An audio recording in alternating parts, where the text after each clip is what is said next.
As Wigan Athletic are currently awaiting EFL approval of the Spanish takeover, football finance expert and the price of football's Kieran Maguire has kindly joined me again on the podcast to discuss the EFL's owners and directors test, in addition to different club ownership models. So first and foremost, thanks for coming back, and how are you doing? Well, first of all, thanks for the invite, Jay. It's been a while. I'm okay. Self-isolating at present. My wonderful wife, very tolerant wife, has tested positive for COVID, so she's wandering around one part of the house, and I'm living in the other part of the house. So it's a shame because you want to be together, but we can't. Yeah, It's the worst thing is for the dog. He's wondering why we're not going out for walks, but we're okay. Yeah, could be better, could be worse. Many people have suffered. Yeah, absolutely, and I hope she gets on the mend too. So first and foremost, Kieran, what do you make of the current state of affairs at Wigan Athletic? Have you been keeping up to date? I've been dipping my toe in and out. I think, along with many people, we thought that the preferred bidder status and the subsequent announcements from the administrators suggested that the deal was close to completion. And I guess that's why I'm still surprised that no final progress has been made in that regard. Now, whether that is due to issues to do with the administrators or whether it's to do with the EFL applying the owners and directors test with caution, because clearly they've had their fingers burned already with one transaction this year in relation to Wigan and a few transactions in relation to Charlton Athletic. So you can understand them being very cautious as to how they proceed. And hopefully the next time we talk, it will be celebration time. The deal will have gone through, and Wigan Athletics future has gained more security. At the moment, it is pretty dark at the club. The club's in standstill at the moment. They're 23rd in League One, managerless, and obviously we've been waiting now for an announcement for the last 8 weeks by the EFL. And to help enlighten people on the process a little bit more, can you talk us through the EFL's vetting processes of an owner? Well, ultimately, it's the EFL's own rules, and justice takes time to be applied. But I think there is concern that this could drag on a bit too long, and we saw with Newcastle United when a football authority takes its time to give approval that things can turn backwards. But there are broadly two key criteria that the EFL will be applying.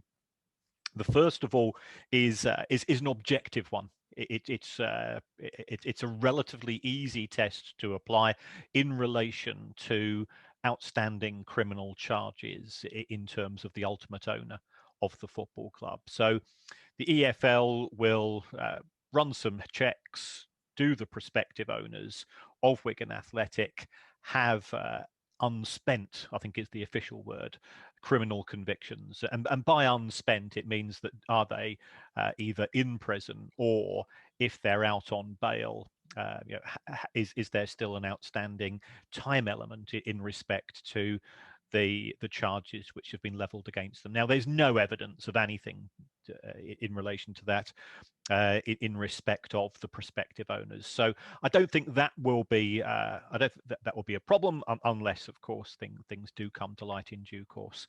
The second test is one which is it's both easy and hard to apply, and it's do the prospective owners have enough money to run Wigan Athletic in the future? And this has to be evidenced. Now, when it came to Al Young, if we turn the clock back to he did present evidence, by all accounts, that he had the money to fund Wigan for months, if not a couple of years. And that evidence went to the EFL. They said, fine, thanks very much. But men sometimes lie. And I think I mentioned this sometime over the summer, and it got me into a bit of trouble. So I'll just say that sometimes people make promises that they don't deliver upon, and that people can end up with egg on their face, shall we say, as a result of that. So what happened with Al Young is that he did, by all accounts, say, yes, I have the resources. I'm willing to fund the club. And then literally within days, he said, whilst I have the money, I'm not going to spend it on Wigan. I'm going to keep it myself. And this resulted in the club going into administration. So in respect of the prospective owners, and I believe they're Spanish, is that correct? Yeah, that's true. Yeah. What they have to do is to show, presumably, evidence of transactions, evidence of bank account details to the EFL, which will indicate that if the worst comes to the worst, they can dig the club out of the financial hole over the course of the next couple of years. And presumably the EFL, which does have its hands very busy at present, that they are trying to deal on behalf of all of the clubs in the EFL.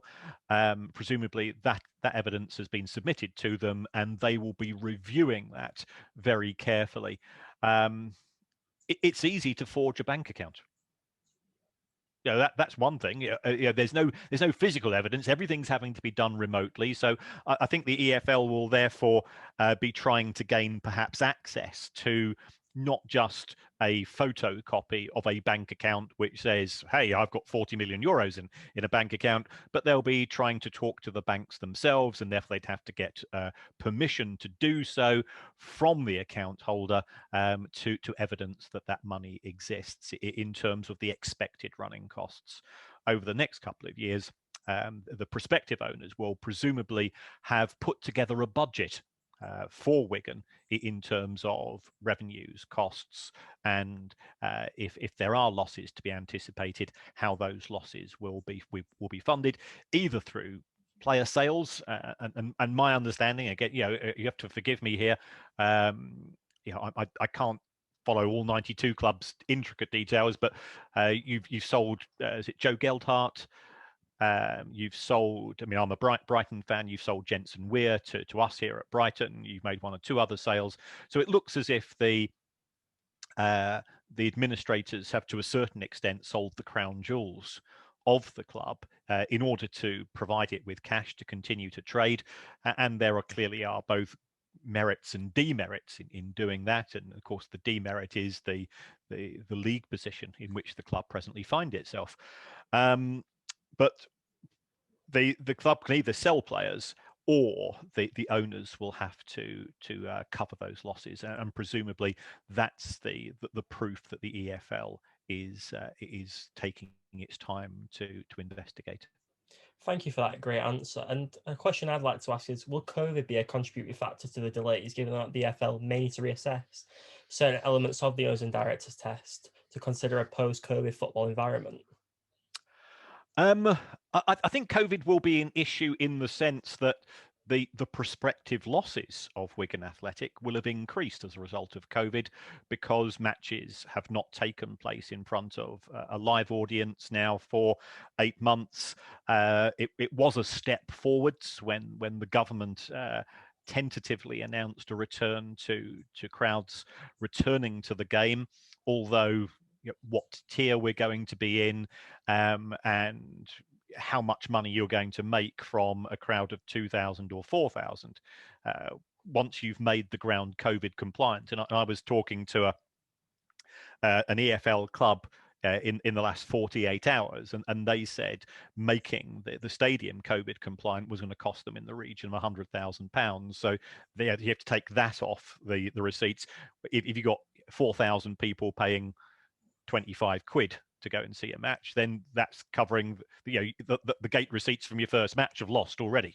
And if it's 2,000 people, then it's going to be 2 to 3 matches before you've actually covered your COVID costs. So it's not going to be easy for clubs, and COVID has made things worse. There is no doubt about that. At the same time, you would think that it would also encourage the EFL to try to get deals approved and through as quickly as possible, because the longer it takes to sell the club, the higher the losses incurred by the administrators. We've seen the administrators' hourly charges. They are eye-wateringly expensive. So that is potential, bad news for the creditors of the club. And if it means that more players end up being sold, then it's bad news for you as fans of Wigan Athletic. That's a great answer. And to stay on the lines of COVID, realistically, how can Wigan Athletic provide a return for prospective investors looking to buy the club in a post-COVID football economy?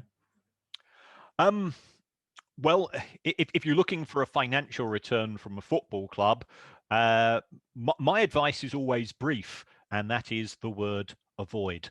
The chances of making money from football is remote. You've only got to take a look. I mean, I am a dweeb. I'll be the first to admit it. I've got the accounts of every single football club in the EFL, and 80% of them are losing money. So why go into an industry which is loss making?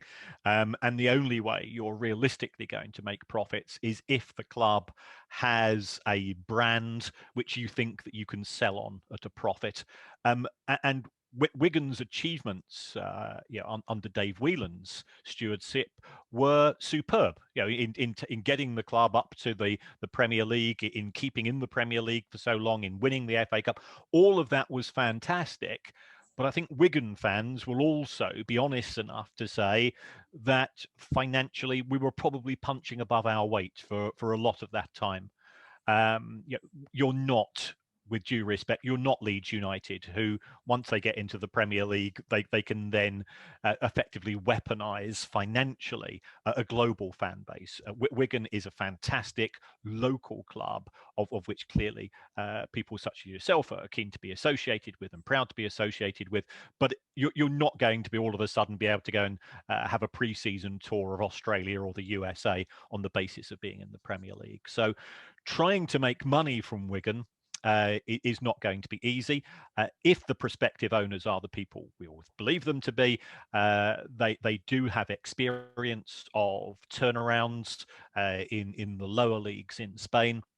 So perhaps they have a few ideas, but Spanish football and English football are very significantly different, because Spanish football in the equivalent of the Championship is relatively poorly supported and tends to break even. The losses incurred at that level aren't huge. Whereas if we take a look at the Championship in England, we've got clubs such as Derby and Forest and Birmingham and others who are getting crowds in excess of 20,000 on a regular basis. They are backed by high net worth individuals. The collective wealth of the owners in the Championship exceeds £30 billion. And therefore, to compete against those clubs is a real challenge. So I apologise in advance if I upset any Wigan fans here. But as an outsider, I would say, I always ask myself, where is your natural position in the football pyramid?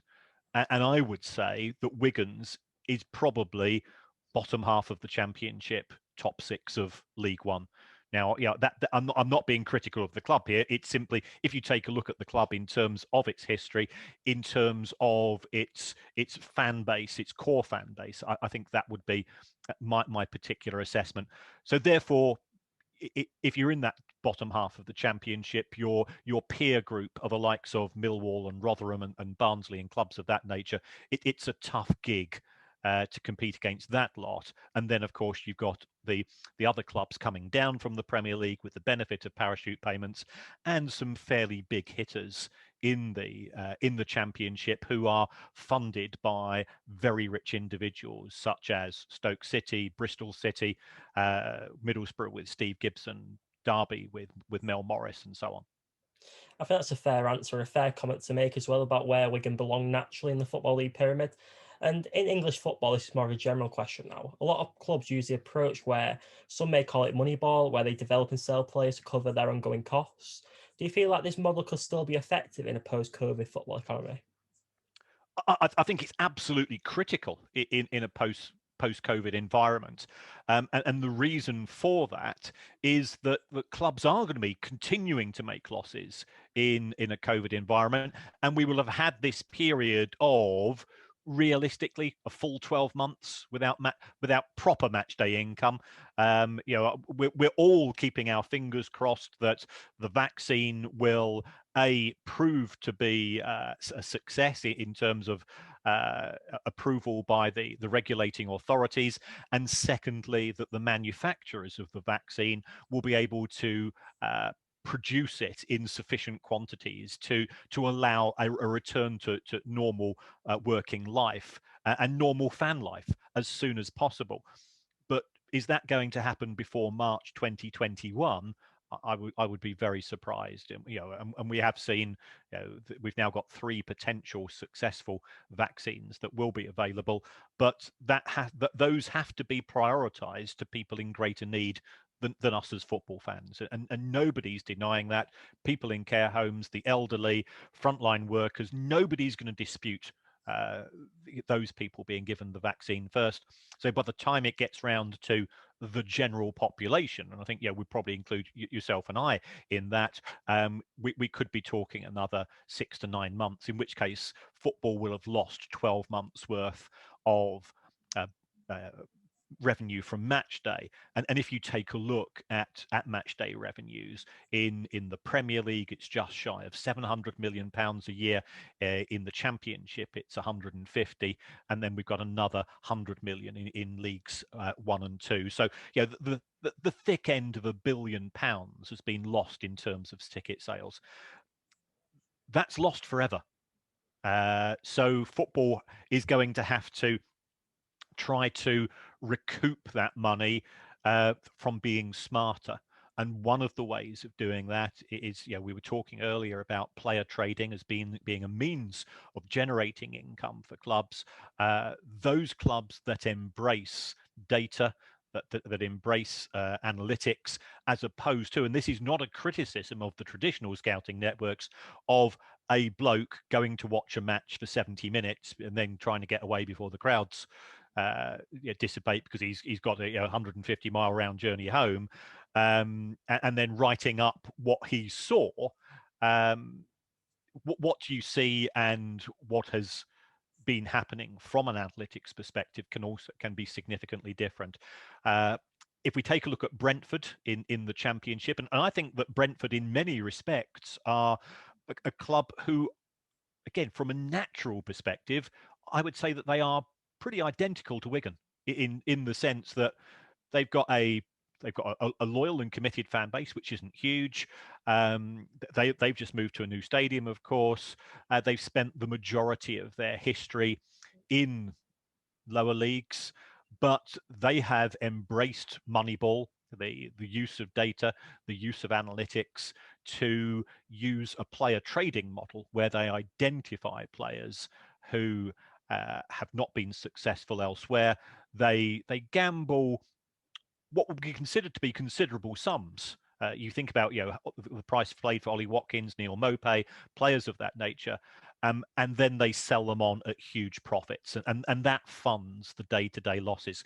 If Wigan's owners, who are pretty smart cookies by all accounts, if you take a look at their record in Spain, if they employ something of that nature at Wigan Athletic, then I think we can see Wigan returning to be challenging in the top half of the Championship and looking for those playoff places and things of that nature. Another great answer. And I'd like to also keep on the lines of the pandemic, because it is we've never seen anything like this in football.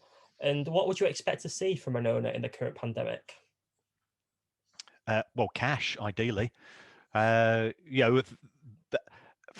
an owner, you want leadership. So, I've been fortunate enough to talk to owners of a few clubs and chief executives, and the people that I've been lucky enough to speak to. And here we're talking about clubs such as Tranmere, Shrewsbury, Lincoln City, and so on. They've restored my faith in football, because there are plenty of good guys out there who understand that a football club is not a money-making vehicle, that they are custodians rather than owners of the club, and that the club can act as a beacon. It can attract people who need help. So, the nature of many of the schemes which have been undertaken by these clubs in providing some forms of social care, not financial support, but food support, just an opportunity for people to hear somebody that cares. I'm presently self-isolating because we've got a positive COVID case in our household, and after 4 or 5 days of not going out of the house, you do become very trapped. So getting phone calls from people, and this is what clubs have been doing. It's just simple things like that. Saying to the staff, "Okay, I want you to spend an hour twice a week phoning up season ticket holders who are over the age of 60, just to have a chat with them." Things like that make a huge difference, and you hear more and more stories of this nature coming from clubs, and that ultimately has been the decision made by the club owner to reach out to the fan base to say, "You're not alone. We're still thinking about you. It's going to be tough. But it's going to take time. But we're all hoping to see each other again at some point in the future." So those clubs that have done those types of things are shining examples of what we refer to in business as corporate social responsibility. The purpose of a football club is not to make money, although there are owners in the Premier League who dismiss what I say and disagree with what I say. But the purpose of a football club is to be a focal point of an identity for the local town or city. I fully agree. And in terms of Wigan Athletic, even though we suffered months of administration, hurt, pains, been job redundancies, the Wigan Athletic Community Trust has continued to do great work like that. They've been throwing up vulnerable people, they've been delivering care packages and been a real supportive figure to those who need it. And I think that's the best way to run a football club. And in football, there are 4 main models of football club ownership, and they kind of measure success differently. Would you be able to explain the 4 main models of football ownership? Right. Well, I mean, there is, first of all, there is fan ownership.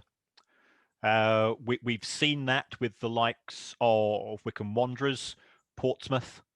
To a certain extent, that's the model which exists in Spain, where the clubs are not funded as such by the fans, but the fans are making, or representatives of the fans are making decisions on a regular basis. Now, that has merits because those people who are making those decisions tend to have the long-term interests of the club at heart. And that's a really good thing. The downside of that is that if other members of the fan base are more focused on, they want promotion, they want a good cup run, and that comes at a cost, that can lead to fallout. So we've seen Wycombe Wanderers go from being a supporters trust club back into private ownership. We've seen the same with Portsmouth. So that's one particular model. The next model would be what I would say is the benevolent fan, the fan who has struck lucky. So if we take a look at Mel Morris at Derby, Steve Gibson at Middlesbrough, they were fans of the club before they were billionaires. My own club, Brighton Hove Albion, we are very, very lucky to have an owner who is a fan first and an owner second. And that means that they are inclined to put money into the infrastructure of the club. They are prepared to lend money to the club to underwrite those losses. And that has benefits because it can help the club to push through the divisions. And all I can say, and Huddersfield would be another example under Dean Hoyle. So that can help you if you want to get promoted. And I would say that Wigan Athletic under Dave Whelan were that as well. He was a local lad.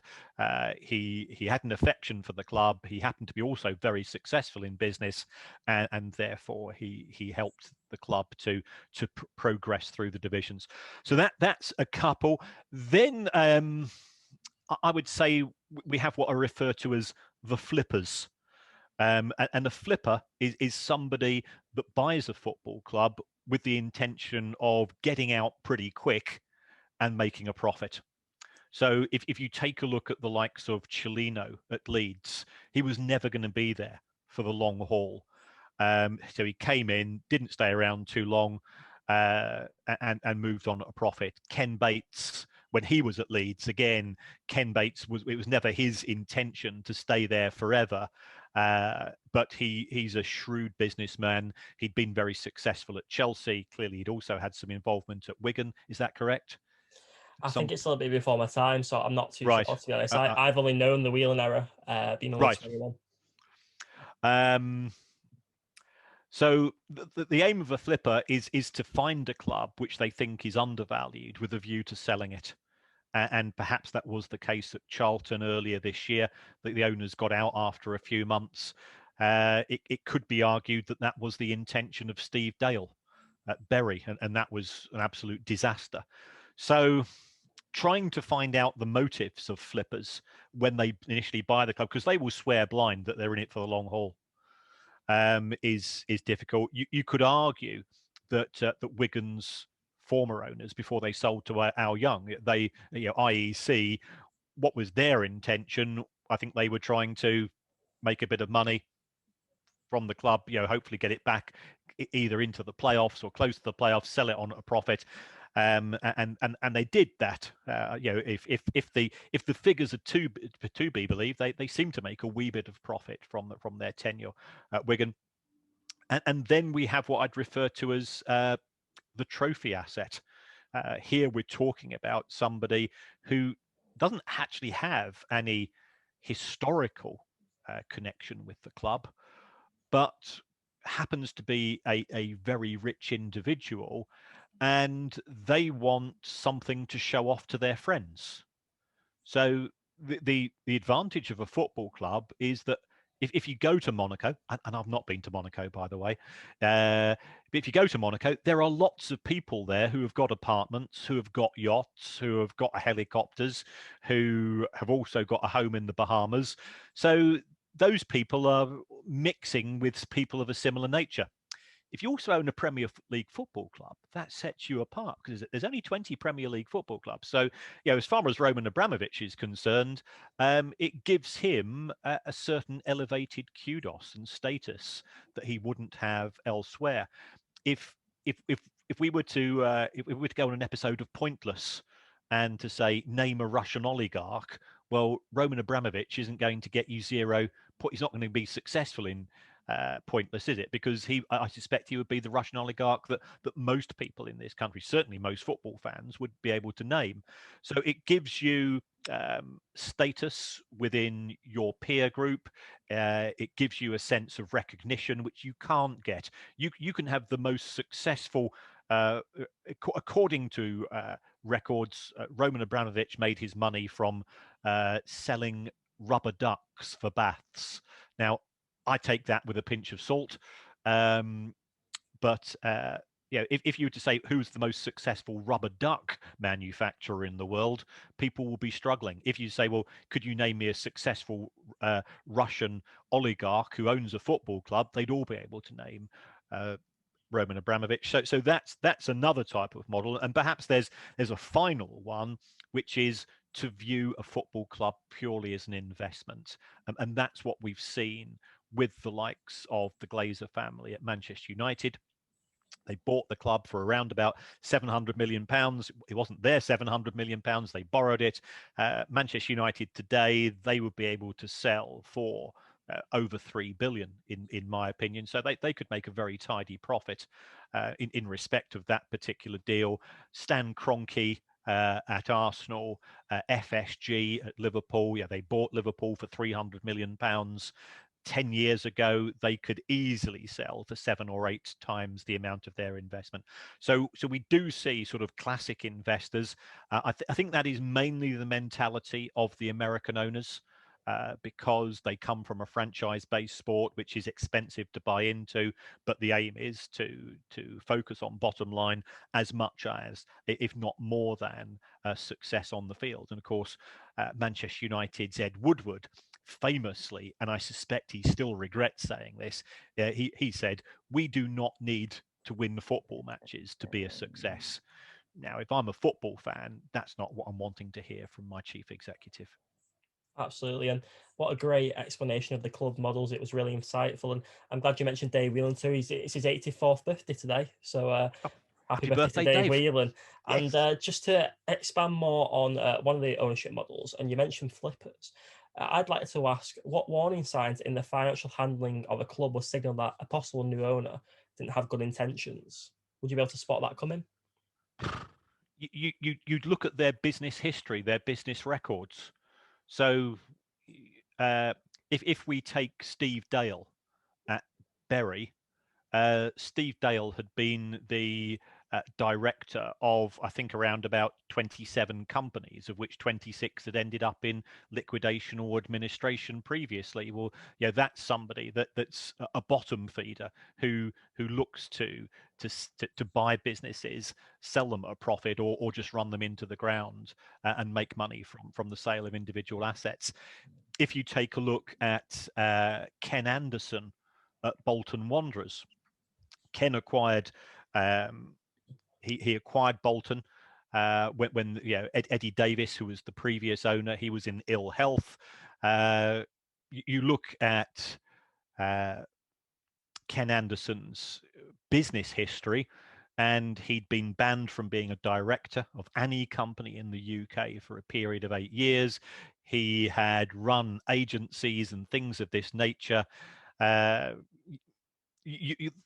those for me are sort of red flags, and you would perhaps approach somebody of that nature with a huge degree of caution, and that's why I've advocated that if anybody does buy into a football club, surely either the EFL or the FA should be able to appoint non-executive directors to monitor, in effect, the activities and the transactions of the new owners, because that will help them to spot the wrong uns at an earlier stage.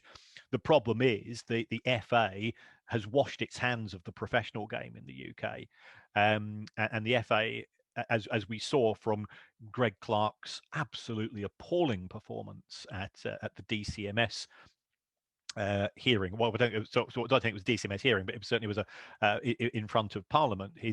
That he is a man out of time, and the FA have got to deal with issues of that nature.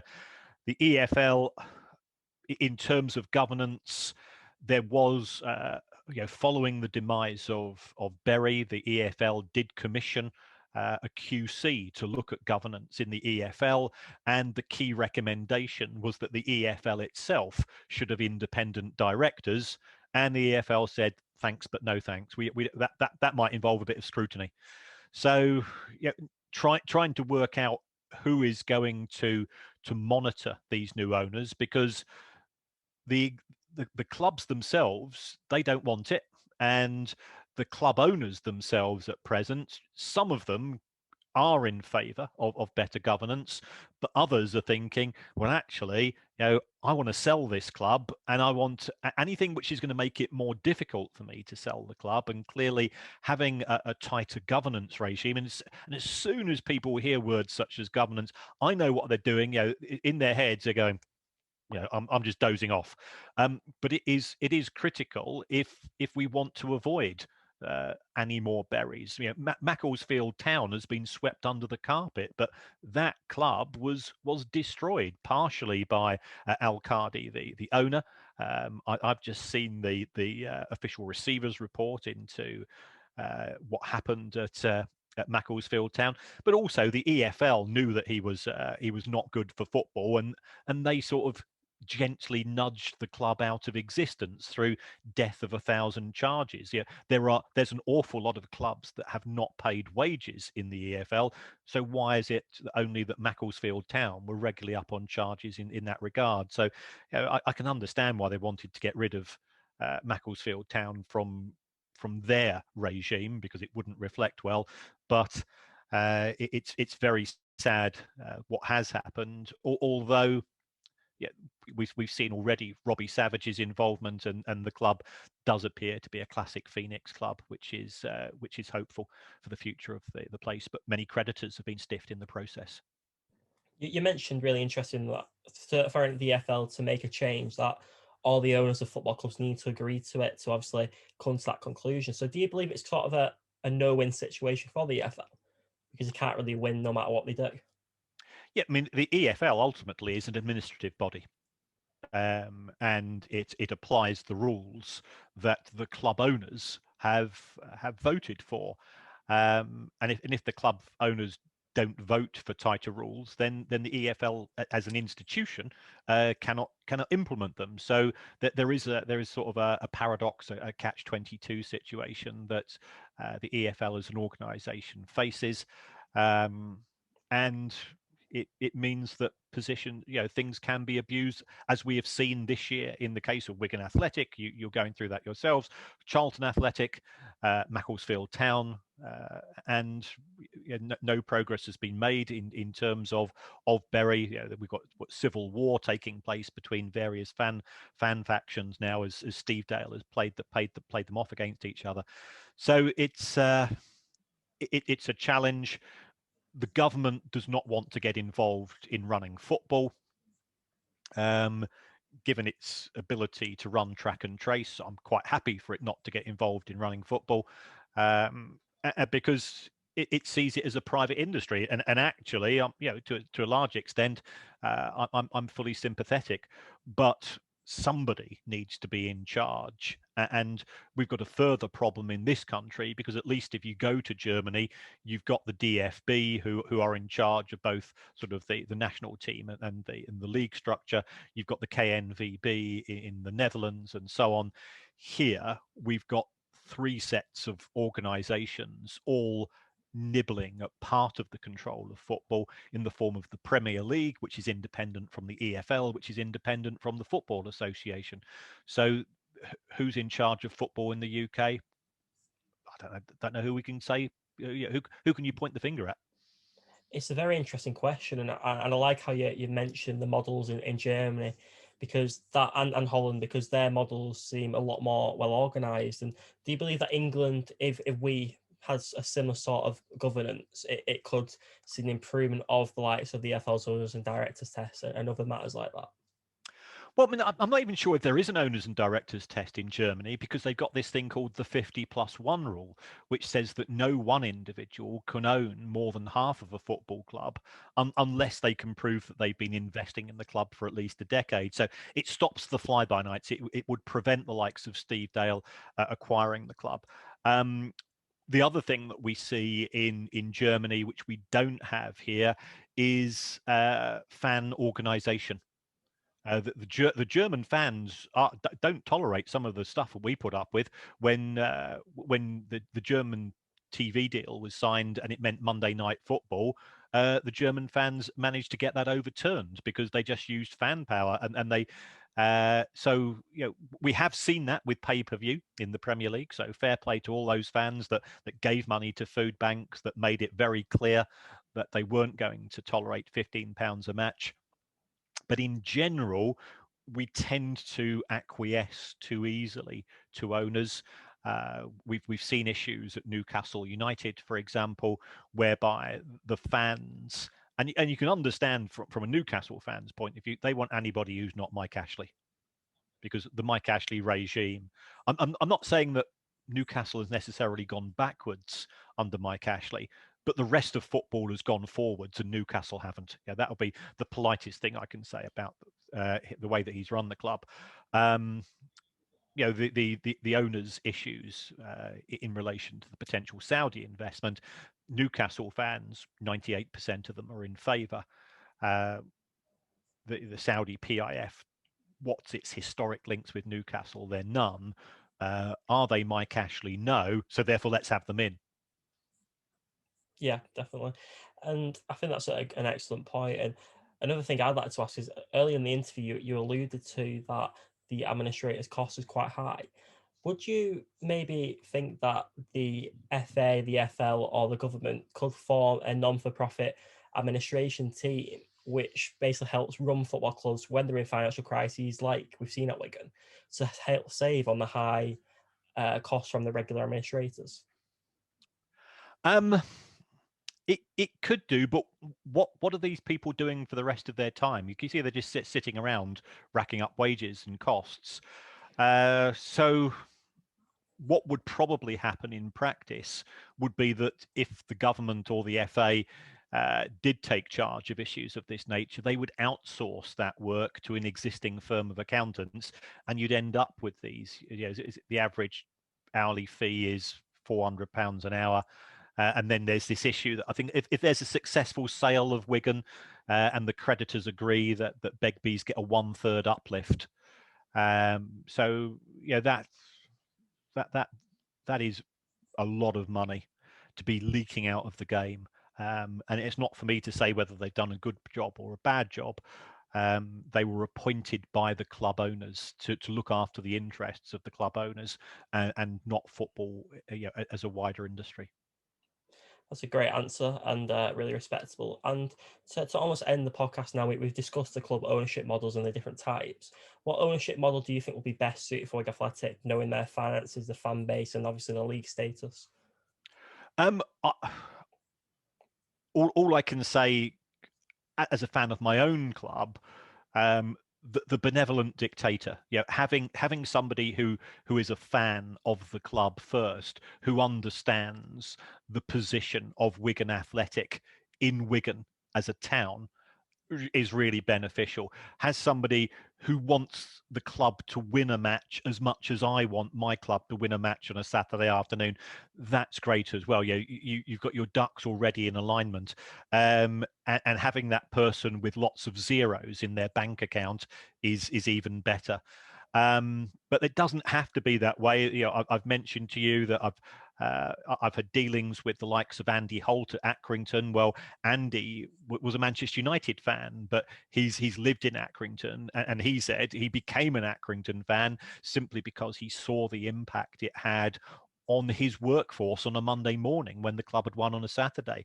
I've spoken to people at Shrewsbury and Lincoln and clubs of that nature, where again the owners are not hugely wealthy, they're not poor, but they understand the club and they understand the importance of the club to the town or city. Steve Dale doesn't. Steve Dale smirks and laughs that he's never been to a football ground. In fact, he didn't even know that Bury existed as a football club. People of that nature, people like Ken Anderson, people like Lawrence Bassini, who was at Watford and has been floating around a variety of clubs. Those people are bad news for the game. Absolutely, and I completely agree. I'll never forget, because obviously Bolton Wanderers is quite close to us, close to Wigan Athletic. Lawrence Bassini, when the club was currently up for sale and in my administration, he went outside the Macron Stadium or whatever it's called now, the University of Bolton Stadium, with a microphone outside the Nat Lofthouse statue, and it was a bit bonkers really from the outside looking in. But my final question is to you: is what can you expect over the next couple of days for Wigan Athletic? Are you hoping that the EFL might reach a conclusion? Yes, it is in Wigan Athletic's best interests. I think it's in the EFL's best interest. They don't have a club that's in administration. And I think it's in the fans' best interest that this is resolved as quickly as possible. My understanding, as I did do a little bit of background, that the administrators have extended the period of exclusivity for the preferred bidders to go on to hopefully get this deal over the line. There are other people that are claiming to be interested in Wigan Athletic. All I can say is that somebody that used to work for a firm of administrators myself, way back in my youth, you have to kiss a lot of frogs before you find a prince. And by that, you will have lots of people coming round saying they're interested. A lot of them tend to be glorified tire kickers, and it's only when you force them to show you their bank accounts that you find out whether they're realistic bidders or not. By all accounts, we've gone past that stage with the group that's interested in Wigan Athletic. So I think from your point of view, I hope it gets resolved. I hope results turn round, because I've been to Wigan as an away fan, both Springfield Park and the DW, and it's a great day out, good pies, and it will be good for the town. It'll be good for the physical and mental well-being of Wigan to have this issue resolved for the fan base. I couldn't agree more, because the impact it's had on the town, both on the pitch and off the pitch, with mental health, it's really tough for our supporters. And I'd like to thank you for coming on the podcast again.